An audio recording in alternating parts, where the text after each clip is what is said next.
Hey everybody, welcome back to another episode of Burns Reviews, and today we're talking about the Amazon Prime movie, The Sound of Metal. The Sound of Metal stars Riz Ahmed and the guy from Nightcrawler, which I thought he was great in, and it tells a story about a metal drummer who begins to lose his hearing and has to decide if he's going to embrace the lack of his hearing or embrace his new lifestyle with a community of people who are also dealing with the same trauma. Look, I'm not going to beat around the bush. I thought this movie was amazing. I usually do the pros and the cons and then the conclusion.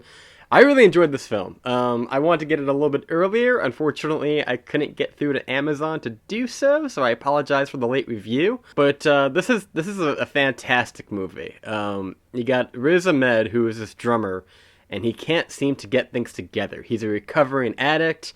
He just wants to drum. And this movie really surprised me in a lot of ways because I didn't expect it to play out the way that it did.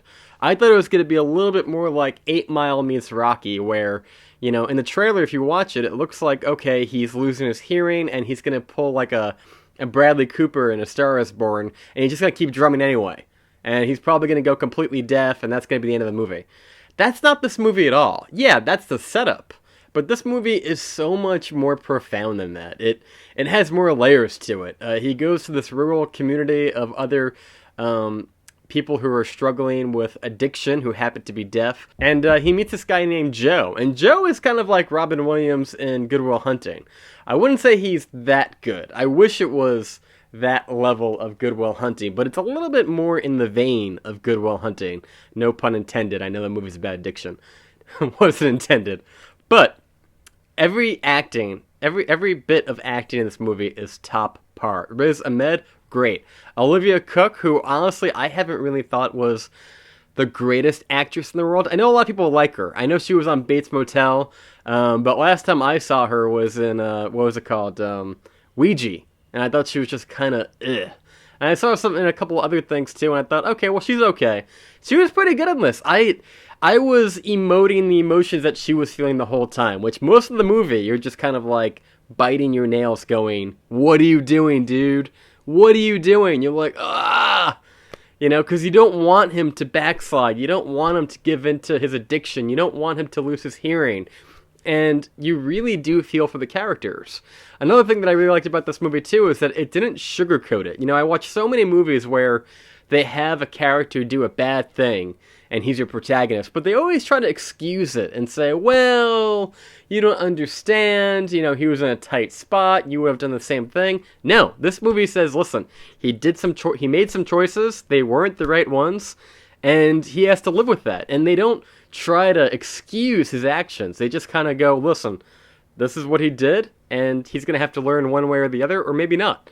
So I like that. The directing was top-notch. There's a lot of these steady cam shots that follow him around. You're directly behind him, and that's what I kind of got that 8 Mile vibe a little bit, where you kind of felt like you were along for the ride the entire time. And this movie was a real treat. It's probably going to make my top 3 list of 2020. There's very few movies that I think kind of push it out. I think Chicago 7 is one of them.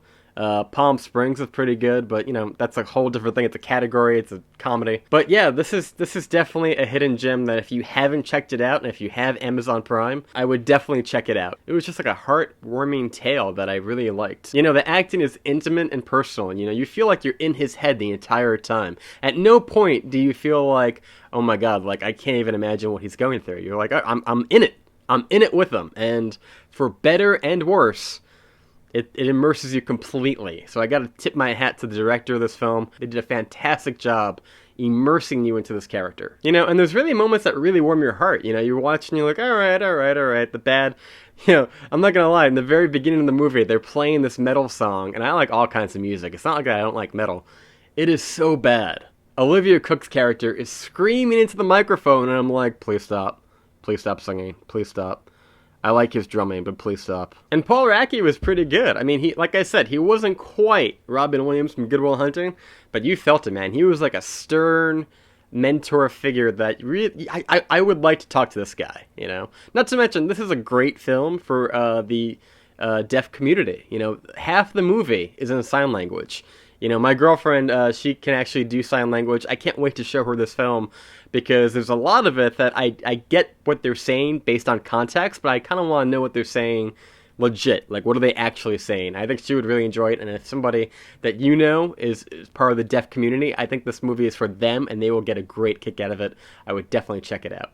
Also, can we just talk about the sound design? It's really good. This is going to be a little bit of the pro and the con, is that it pulls you in, and the whole movie, the first half of the movie, you feel like you're drowning, which typically would I imagine what drowning being deaf would sound like. It would sound like you're underwater, but I don't know. I've seen this done before, and this feels like they went a little bit more. Like, it's not that they just want to make you feel like you're deaf like him, or losing your hearing like him. I think he has 25% of his hearing left, but I swear they put in some sinking sounds in there as well to make you feel like you're also just drowning below the surface like he is, because that's the way he feels for the large majority of this movie. And I gotta say, this is not your typical underdog story. I really thought it was gonna be something like that, like a Rocky Balboa or a Creed, or, you know, any football movie, or 8 Mile in particular, and it doesn't do that. A Star is Born.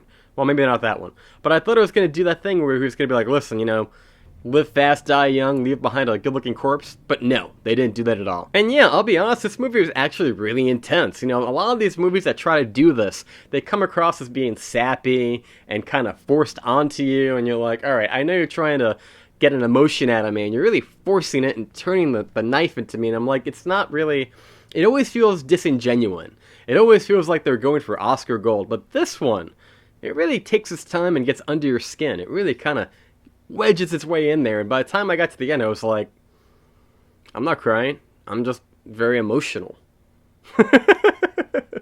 Alright, so really quick, some cons. I'm just gonna name them off really quick. I got some notes. It's a bit long. I would have shaved about 20 minutes off of this film. I would have cut it down just a little bit, because there are certain scenes where you're like, alright, movie, where's this going? He's doing this now. Why is he doing this? We're kind of just chilling. Somebody didn't yell cut, and this is a very tiny little nitpick, which is keeping me from boosting that grade just a little bit higher, but I wish that they just cut down maybe 10 to 15 minutes. I don't know where you would cut it, but every now and then the pacing would just be a little bit too long. And then also the sound design, which I absolutely loved in the first hour or so. But there are a couple of moments, again, a nitpick, towards the end of the movie where, and I don't want to do any spoilers, but his sound is a little bit different. It's no longer that drowning noise, but they try something different with the sound, and they kept messing with the levels that I was starting to feel like I was going, like my ears were starting to get a little and I understand that they were trying to convey what he was feeling, and I get that, but I do remember thinking, I'm glad I'm watching this at home because I can lower the volume, because every now and then they would kind of stick my own ear. And look, don't get me wrong, I am not unsympathetic how people like Ruben must feel like every single day with this condition. It must be awful, and you have my sympathies and my empathy, but as far as the sound design goes, I just wish they kind of could have tweaked it a little bit, because by the time the movie was over, I had to go for a walk. My ears were just like, kind of like, this is not, you really dug in there. So it's a balancing act. It's a tightrope, because I enjoyed that they put me into it, but at the same time, I would have just turned it back a little bit, because I actually found it to be a little bit much for my own hearing, which is oddly enough kind of, yeah. And yeah, the pacing was just a little bit, it could have been a little bit tighter. That's my only nitpick. My only nitpick is that the sound design could have been a little bit better in that third act, and the pacing could have been a little bit tighter. But overall, I'm going to give The Sound of Metal an A. It's a phenomenal story, it's touching, it's one of the most original underdog stories that I have seen. It didn't play out in all the tropes in the ways that I was expecting it to, but it could have been paced just a little bit better.